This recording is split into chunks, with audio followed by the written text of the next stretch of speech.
টমি যখন তার ছোট বাচ্চাকে নিয়ে শান্তভাবে সুপার শপে কেনাকাটা করছিল, ঠিক তখনই হঠাৎ করেই তার উপর ঝাঁপিয়ে পড়ে এক অজানা লোক। টমি ভয় না পেয়ে চেষ্টা করে শান্তভাবে কথা বলে বুঝাতে, কিন্তু না, লোকটা থামার নামই নেয় না, বরং আরও ভয়ঙ্করভাবে ফাইট চালিয়ে যেতে থাকে। অবশেষে টমির ভেতরে সেই পুরনো যোদ্ধাটা জেগে ওঠে। সে দুর্দান্তভাবে ফাইট ব্যাক করে আর সোজা দৌড়ে বের হয়ে যায় দোকান থেকে। তাড়াতাড়ি করে গাড়িতে ওঠে আর ছুটে যায় বাড়ির দিকে। বাড়ি পৌঁছেই টমি খুব তাড়াতাড়ি একটা লুকানো জায়গা থেকে বের করে তার গোপন অস্ত্র। পরিবারের সবাইকে নিয়ে উঠে পড়ে গাড়িতে, কিন্তু তখনই পেছনে শুরু হয় আরেকটি গাড়ির ধাওয়া। টমি কোনো দিকে না তাকিয়ে পাগলের মতো স্পিডে গাড়ি চালিয়ে চলে যায় এক হোটেলের দিকে। ভাবছিল এখানেই হয়তো তারা একটু নিরাপদ থাকবে, কিন্তু না, হোটেলের ভেতরেই আবার এক ভয়ঙ্কর আক্রমণ। এইবার তারা টমির স্ত্রীকে ধরে ফেলে। টমির চোখ জলজল করে ওঠে।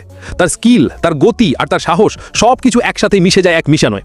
আর ঠিক তখনই চোখের নিমিষেই মুক্ত করে নেয় স্ত্রীকে। যখন স্ত্রী দেখল তার এই স্বামী এক কথায় যেন সিনেমার নায়ক, তখন সে শুধু তাকিয়ে থাকে অবাক হয়ে।